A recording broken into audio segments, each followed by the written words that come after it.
لا ما عاد يرعبني ظلم يهددني لا شيء أخسره لا مهما يطول الدرب فالحق. Bismillahirrahmanirrahim. Assalamualaikum warahmatullahi wabarakatuh. Waalaikumsalam warahmatullahi wabarakatuh. Alhamdulillahirrabbilalamin. Salatu wassalamu ala asrafil anbiya wal mursalin wa ala alihi rasulillahi ajma'in. Pemirsa Kifah Channel yang dirahmati Allah, berjumpa kita kembali dalam kajian talk show. Bagaimana kabar Anda? Semoga selalu dalam perlindungan Allah, diberikan nikmat kesehatan, nikmat rezeki yang berlimpah, dan tentunya nikmat iman dan Islam. Amin. Alhamdulillah, pada pagi menjelang siang ini kembali kita melanjutkan kajian talk show kita, yang mana sudah hadir di tengah-tengah kita Al-Ustadz Syarifuddin Caniago selaku narasumber. Assalamualaikum Ustadz. Waalaikumsalam. Sehat Ustadz ya? Alhamdulillah. Alhamdulillah. Nah, pada kajian kita, topik kita kali ini adalah pendidikan, kewajiban dan kebutuhan.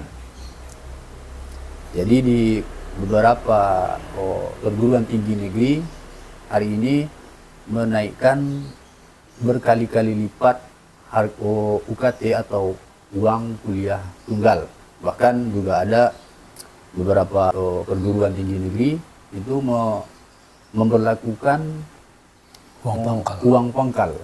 Nah, ini kenapa ini bisa terjadi, Ustaz? Ya.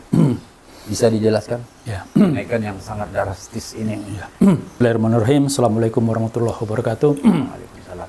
Alhamdulillahirabbil alamin. Wassalatu wassalamu ala asrofil anbiya wal mursalin wa ala alihi wa sahbihi ajmain. Asyhadu an la ilaha illallah wahdahu la syarikalah wa asyhadu anna Muhammadan abduhu wa rasuluhu allazi la nabiyya ba'da. Ya, bertemu lagi kita ya di Kifah Talk Show kita, dan tadi sudah disampaikan topik yang akan kita perbincangkan di hari ini ya, tentang pendidikan yang sekarang lagi dibahas di DPR. Lagi lagi viral ya, lagi ributnya sekarang ya.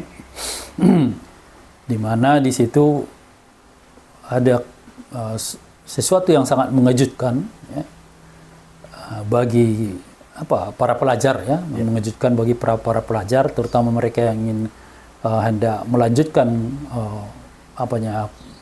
perguruan tinggi, di mana di tahun ini ternyata perguruan tinggi itu, universitas itu menaikkan UKT ya, uang kuliah tunggal, dengan jumlah yang berlipat-lipat, tidak cuma 10%, 20%, ini berlipat. Kalau udah berlipat kan ya udah 200-300%. Yeah. Sekali lipat berarti kenaikan 100% gitu kan, 2 kali lipat 200%. Sehingga kemudian terjadilah kemarin itu kita lihat ada demo daripada mahasiswa, tapi itu ya nggak ada pengaruhnya, nggak ada pengaruh ya. Itu tidak membuat pihak perguruan tinggi membatalkan kebijakan-kebijakannya itu. Dan di sini kita tentunya seperti tadi ditanyakan ya, mengapa hal ini bisa terjadi? Kalau kita melihat dari penjelasan dari Direktorat Pendidikan, mereka di sini mengatakan salah satu alasannya adalah bahwa pendidikan di perguruan tinggi itu termasuk dia kebutuhan tersier ya. Jadi kita kebutuhan itu kebutuhan primer, sekunder, dan tersier ya. Sehingga di situ itu tidak istilahnya itu opsi saja. Nah, opsi saja. Jadi kalau orang tidak mau melanjutkan dengan ke perguruan tinggi itu tidak ada masalah. Nah, tergantung mereka ya. Jadi tidak terlihat di situ bahwa masuk ke perguruan tinggi itu bukan sesuatu yang harus gitulah kan, bukan sesuatu yang harus atau didorong orang untuk masuk. Itu hanya pilihan aja. Berarti kalau di sini terlihat ya kalau kalian mampu masuklah gitu kan. Kalau kalian mampu nggak usah, nggak begitu penting gitu kan. Kalian masih bisa untuk cari kerja, cari apa tanpa harus masuk perguruan tinggi. Kira-kira gambaran dari penjelasan dari ininya. Dan kalau kita melihat dari apanya ini adalah apa namanya sebagai tindak lanjut dari dikeluarkannya dulu yang kita kenal dengan undang-undang liberalisasi pendidikan ya di tahun 2000 ya. Nah, di mana di situ dia pendidikan itu sudah mulai dia diberi peluang, diberi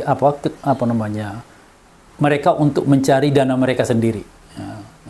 Kita tahu kalau dia di perguruan tinggi itu kan yang kita bicarakan ini ada di sini disebutkan di Indonesia ini ada 85 perguruan tinggi nasional ya, perguruan tinggi negara ya, di luar swasta ya. Dan itu tentu yang walaupun para dosen dan segalanya itu adalah ASN, tentu di situ tidak cukup gaji mereka itu saja yang dibutuhkan di situ kan. Yeah. Ada tentang pemeliharaan gedung, uang listrik, uang apa semuanya, perlengkapan untuk aktivitas mengajar itu kan.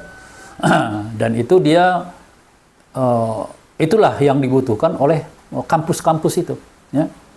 Nah, sehingga kemudian kalau tidak ada itu, walaupun gurunya memang dapat gaji ya, mereka tidak bisa menjalankan aktivitas itu ya.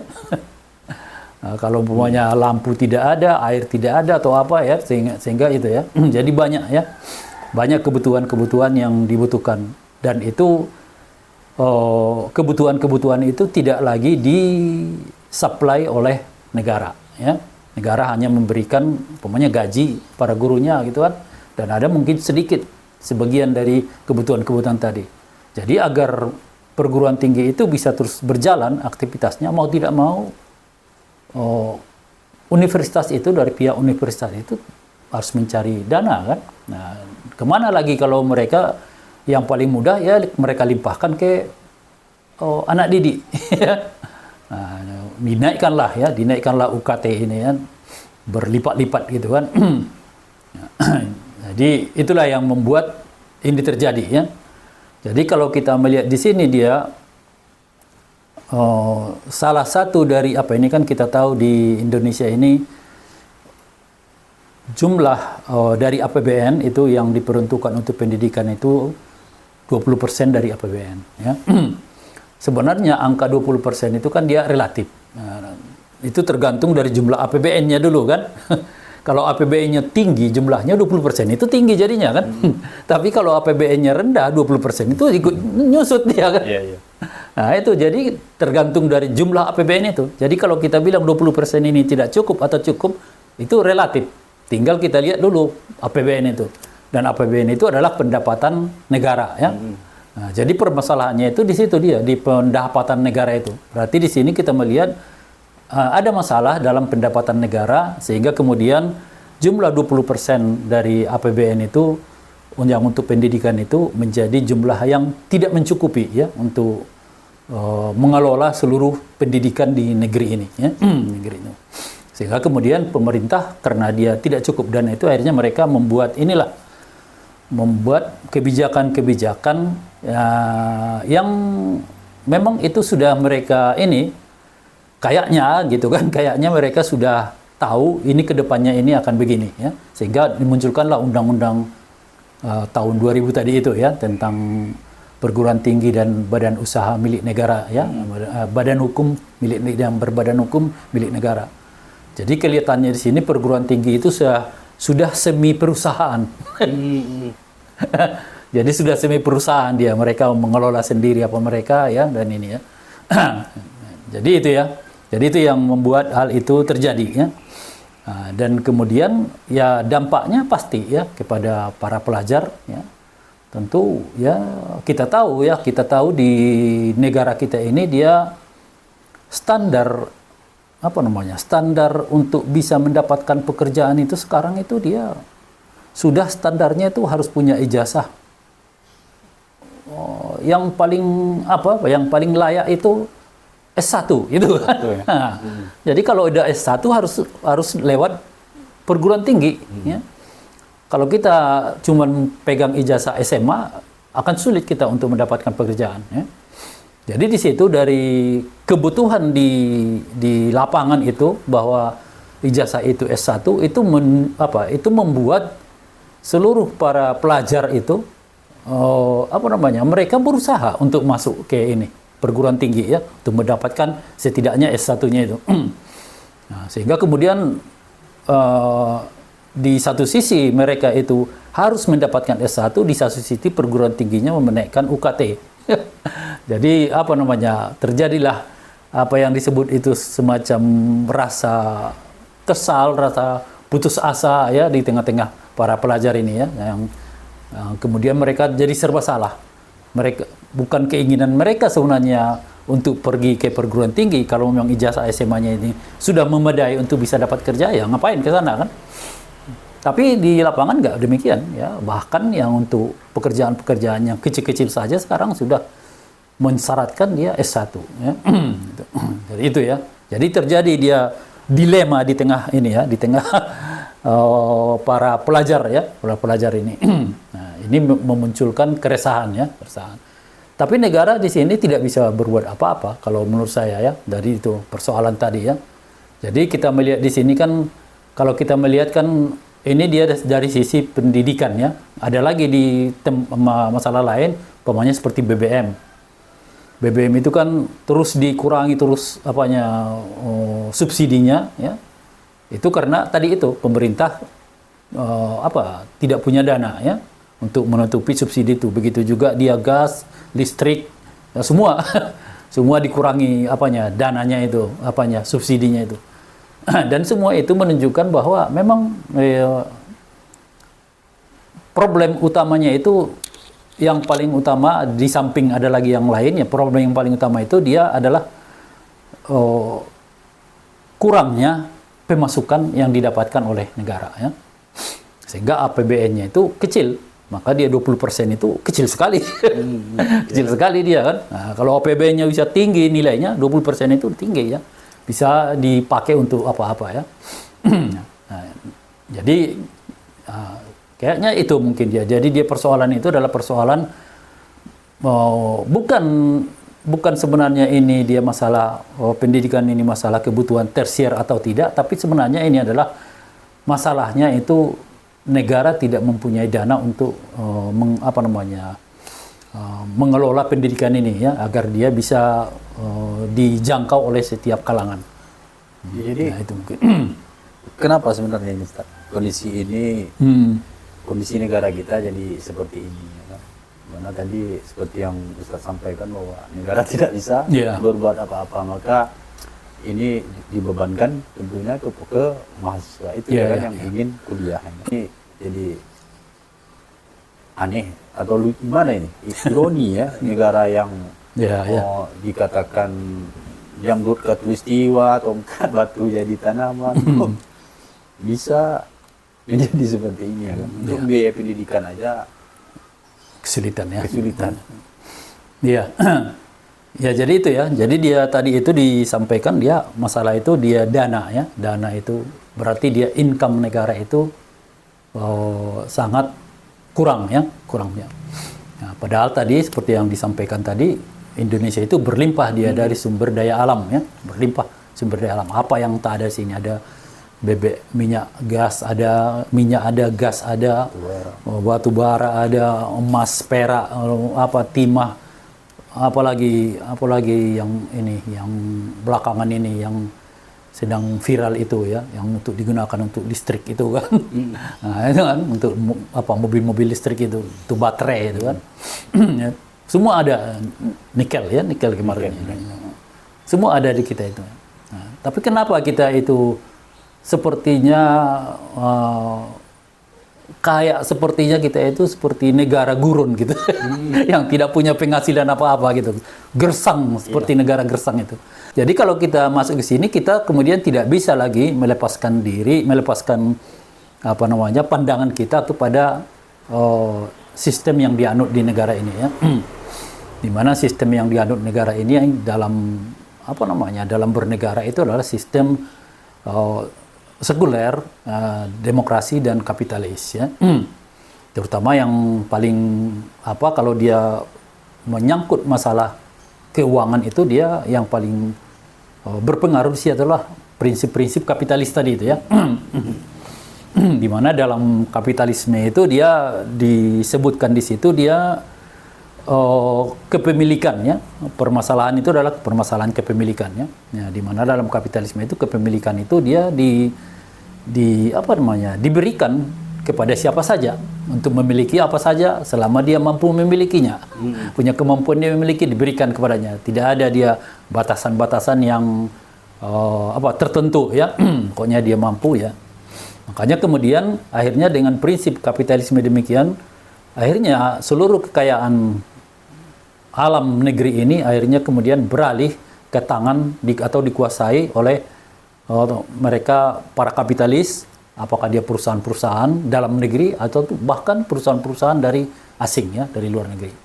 Sehingga kemudian keuntungan yang seharusnya didapatkan oleh negara, umpamanya keuntungan yang penuh gitu, mereka dapatkan kalau mereka yang mengelola SDA ini, akhirnya keuntungan mereka hanya keuntungan premi ya, yang diberikan oleh perusahaan-perusahaan itu. Jadi keuntungan besarnya itu masuk ke ke kas-kas dari perusahaan itu.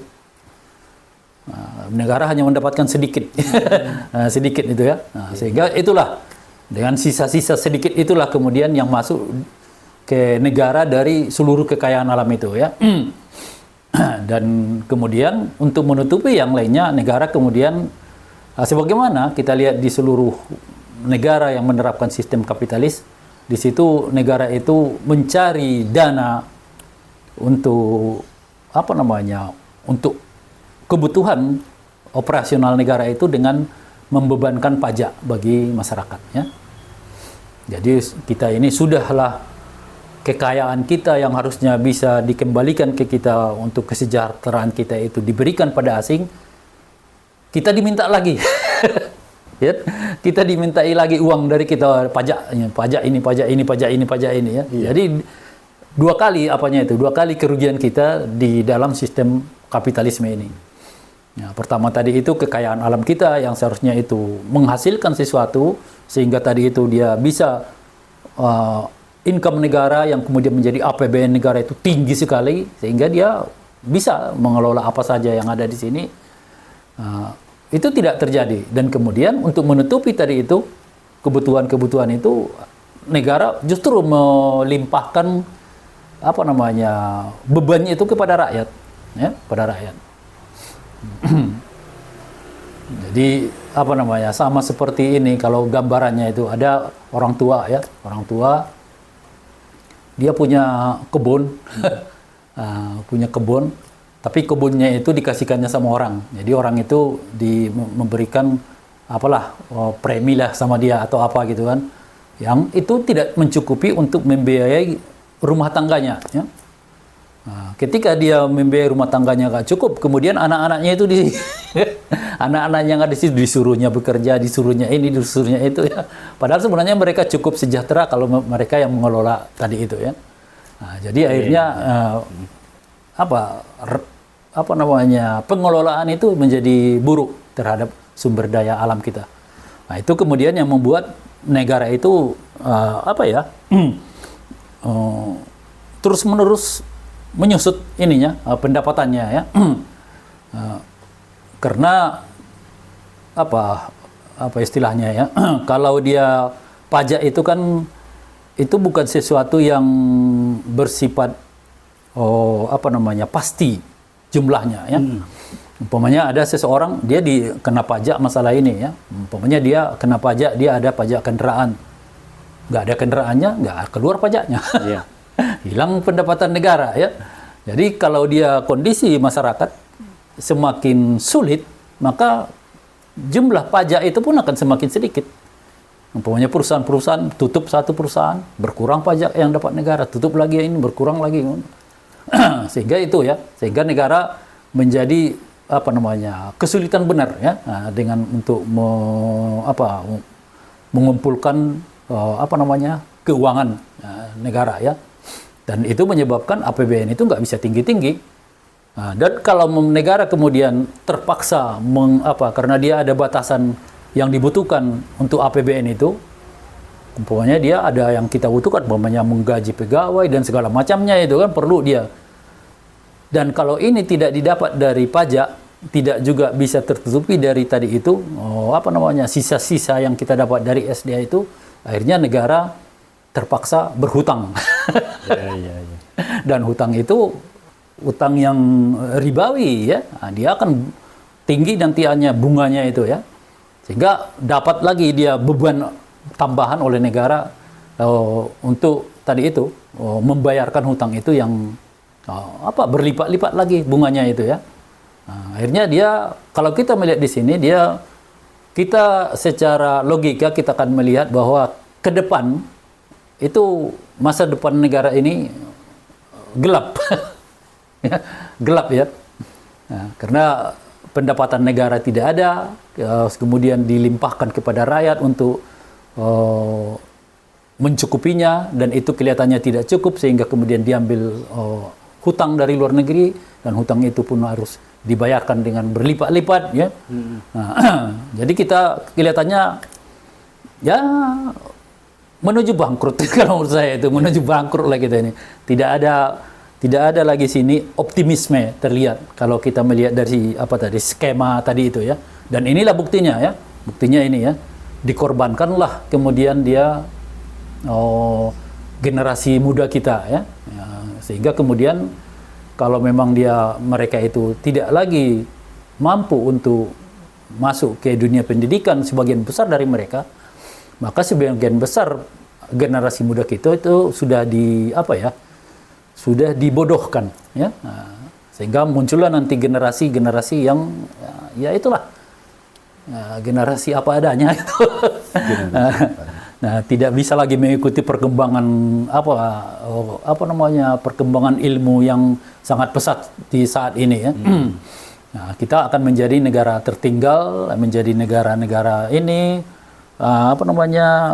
istilahnya yang mengikuti negara-negara besar gitu kan, terpengaruh oleh negara-negara besar. Nah, jadi itu gambarannya saya lihat itu dari sisi sistem ya. Sehingga ketika melihat dari sisi model sistemnya udah demikian, ya, maka negara itu memang wajarlah ini terjadi ya, penaikan UKT ini wajar terjadi. Tidak bisa kita hindarkan lagi itu. Itu mungkin namanya. Ya, itu dari segi sistemnya. Ya, sistemnya. Jadi negara ini sedang menerapkan sistem kapitalis, dan inilah efek yang terjadi untuk pendidikan saja ya bisa kita bilang miris ya. Lalu bagaimana pandangan Islam, Ustaz, terkait pendidikan? Bagaimana Islam memandang pendidikan ini? Ya. Nah, itu ya. Jadi ya kita sebagaimana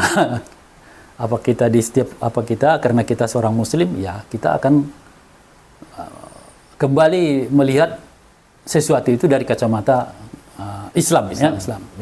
Ya, dan kita yakin sebelum kita ngomong kita yakin bahwa Islam itu pasti mampu menyelesaikan segala masalah ya, termasuk masalah ini ya.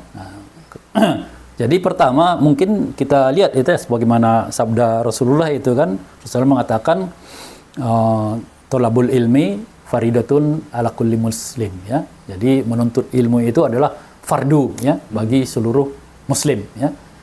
Jadi kalau dia fardu, maka kita wajib melaksanakannya ya. Dan kemudian ketika dia menuntut ilmu itu kan itu sesuatu yang tidak bisa kita laksanakan secara individu ya. Nah, harus ada sekolah ya kan, untuk ini harus ada guru ya, untuk mengajari kita ya. Nggak bisa kita individu ya. Maka ketika dia dalam pandangan Islam itu dia wajib, maka negara mestinya dalam pandangan Islam itu negara itu wajib menyediakan sarana prasarana untuk orang menuntut ilmu ya. Karena wajib ya, wajib bagi kaum muslim itu. Ya, jadi ketika dalam pandangan Islam itu dia ada sesuatu perbuatan itu yang dia bersifat fardu, maka itu kewajiban itu apa namanya? Kewajiban itu berada di pundak seluruh kaum muslim. Nah, dan ketika dia segala kewajiban yang berada di pundak kaum muslim, maka kemudian ketika ada pemerintahan itu adalah sebagai pihak yang memfasilitasi, itulah memfasilitasi ya. Tidak boleh kemudian sesuatu yang wajib dalam Islam itu kemudian pemerintah itu tidak memfasilitasinya. Umpamanya seperti kita ada di kewajiban kita untuk melaksanakan haji ya. Maka tidak boleh negara itu melarang orang naik haji. Nah, negara harus tampil di situ untuk memudahkan orang naik haji ya. Nah, itu dia dalam pandangan Islam. Jadi kalau tadi itu dia disebutkan itu memang wajib ya, wajib dia menuntut ilmu itu ya. Dan kalau kita bicara tentang menuntut ilmu itu kan walaupun disebut wajib, dia ada dua kategori dia. Saat pertama dia wajibnya itu wajib secara wajib ain ya, wajib bagi diri kita masing-masing, yaitu ketika kita apa yang harus wajib bagi seluruh kita masing-masing itu adalah wajib untuk menuntut ilmu untuk memahami akidah Islam ya. Dan kemudian seluruh ilmu tentang perbuatan-perbuatan yang akan kita lakukan ya. Kita hendak melakukan sesuatu, kita harus memahami ilmunya. Nah, itu kan. Jadi wajib secara ain ya. Tapi juga ada wajibnya itu kifayah ya.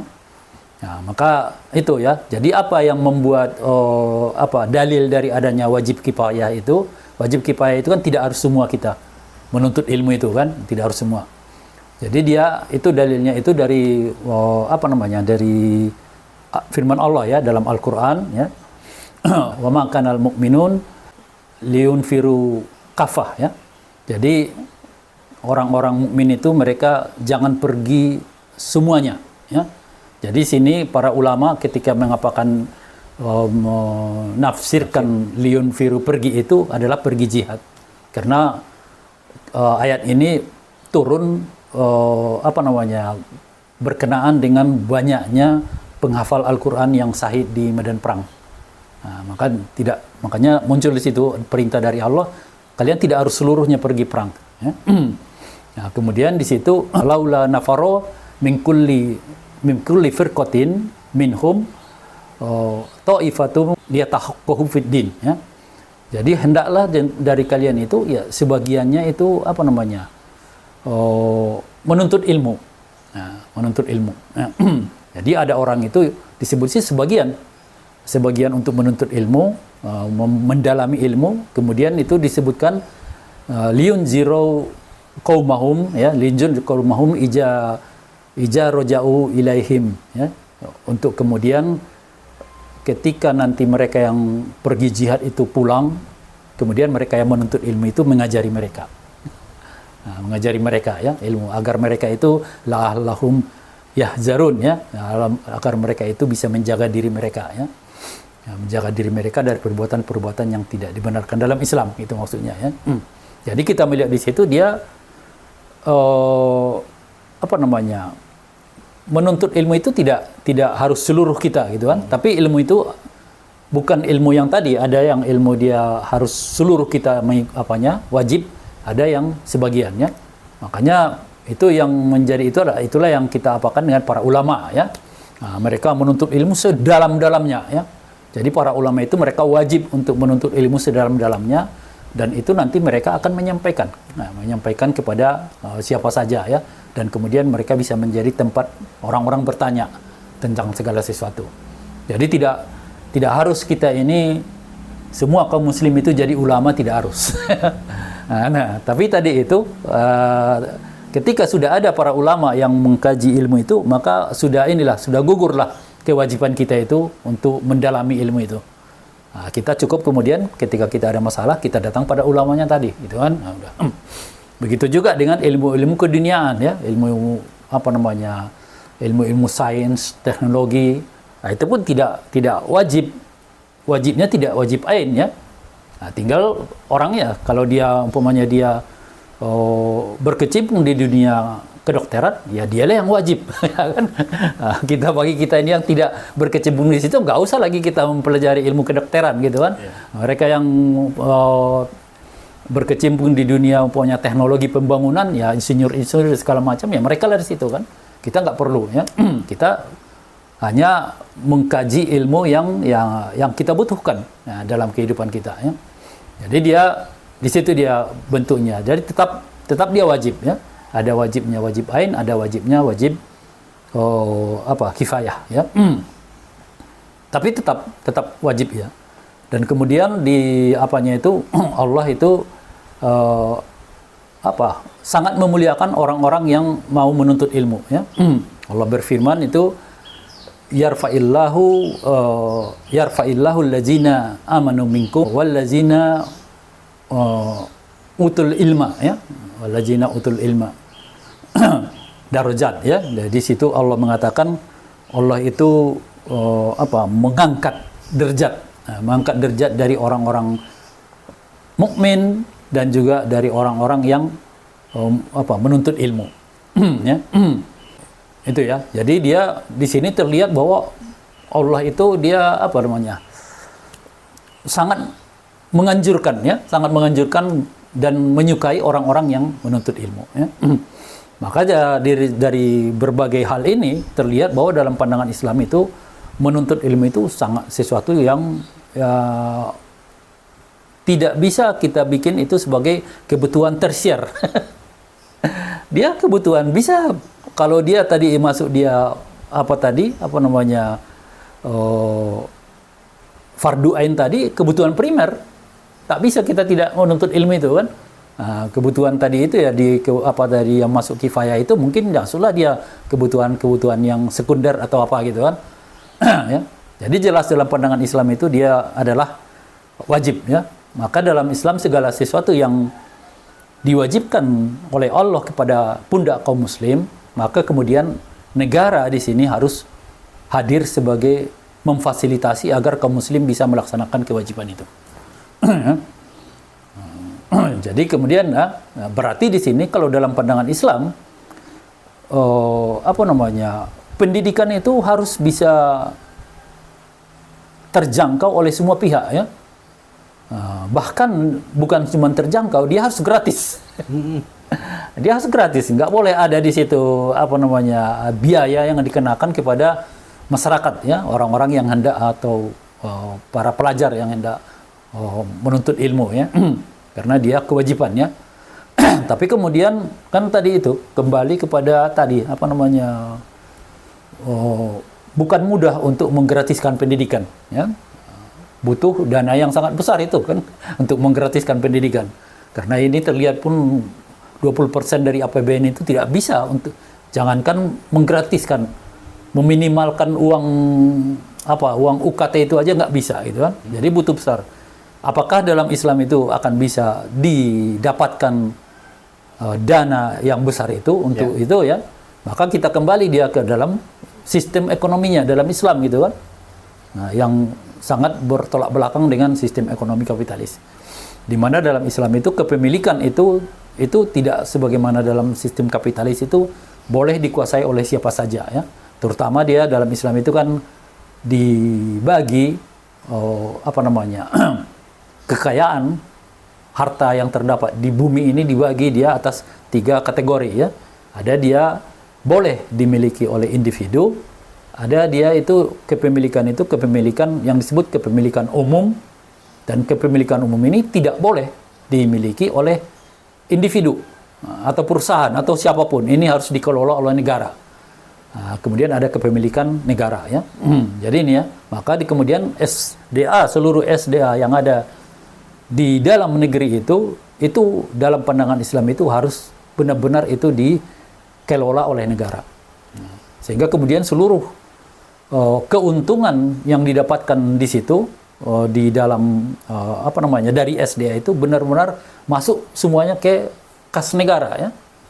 Nah, bayangkan itu kan seperti kita lihat, jangankan dulu kita bicara yang lain seperti emas di Papua ya, Freeport itu ya kan, entah sudah berapa ribu ton yang dibawa ke luar negeri itu kan, sampai ada yang mencoba mengkalkulasi itu kalau kita yang mengelola itu kita akan mendapatkan masing-masing orang puluhan juta rupiah gitu kan. Puluhan juta rupiah dibagikan ke seluruh rakyat Indonesia, satu kepala dapat puluhan juta rupiah. Kalau kita yang mengelolanya ya, itu dari satu sisi saja ya, belum lagi dari timah, batu bara dan banyak lagi yang lainnya itu. Nah, dan itu, maka di sini terlihat dia Islam itu selain dia kemudian tadi dia mengatakan bahwa pendidikan itu sesuatu yang wajib dan kemudian negara harus hadir dia untuk memfasilitasi orang untuk mendapatkan pendidikan yang terjangkau dan bahkan harus gratis ya dan kemudian tidak cuma itu aja, terlihat di sini dalam sistem Islam pendapatan negara itu akan maksimal ya, karena tidak akan bocor ke tangan para pengusaha, tangan para konglomerat atau keluar negeri ya, ke pihak-pihak asing. Itu akan bisa benar-benar itu masuk ke kas negara ya. Dan kemudian itu akan ya bukan cuma cukup, saya kira surplus bisa kita ya, surplus bisa kita, bukan cukup untuk menggratiskan pendidikan ya, bukan cuma cukup ya. Nah, karena umpamanya seperti BBM gitu kan, ketika Rasulullah mengatakan itu al-muslimu surakaun fisalasi gitu kan, orang-orang muslim itu dia berserikat atau dia sama-sama memiliki pada 3 perkara ya. Di itu tiga-tiganya itu dia